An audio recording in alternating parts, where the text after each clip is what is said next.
ఇటీవల భారీ వర్షాలు వరదలతో తీవ్రంగా నష్టపోయిన హిమాచల్ ప్రదేశ్లో పర్యటించారు ప్రధాని మోదీ. హిమాచల్ ప్రదేశ్లో కొండ చర్యలు విరిగిపడిన ప్రాంతాల్లో ప్రధాని తొలుత ఏరియల్ సర్వే నిర్వహించారు. ఆ తర్వాత హిమాచల్లోని కాంగ్రాకి చేరుకున్న ప్రధాని అక్కడ రాష్ట్ర అధికారులతో సమీక్ష జరిపారు. వరదల కారణంగా జరిగిన నష్టాన్ని అడిగి తెలుసుకున్నారు. వరద నష్టంపై ఏర్పాటు చేసిన ఫోటో ఎగ్జిబిషన్ని పరిశీలించారు.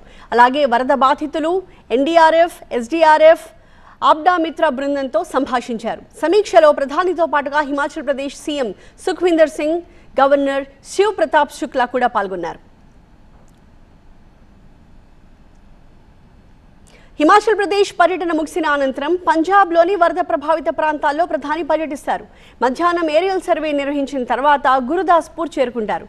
సాయంత్రం సీనియర్ అధికారులతో సమావేశమై వరద నష్టాన్ని అంచనా వేస్తారు.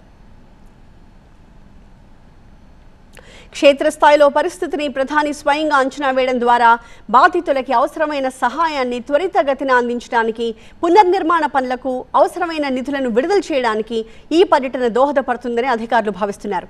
ప్రధాని పర్యటనతో తమ కష్టాలు గట్టెక్కుతాయని, కేంద్రం నుంచి తక్షణ సాయం అందుతుందని ఇరు రాష్ట్రాల ప్రజలు ఆశతో ఎదురుచూస్తున్నారు.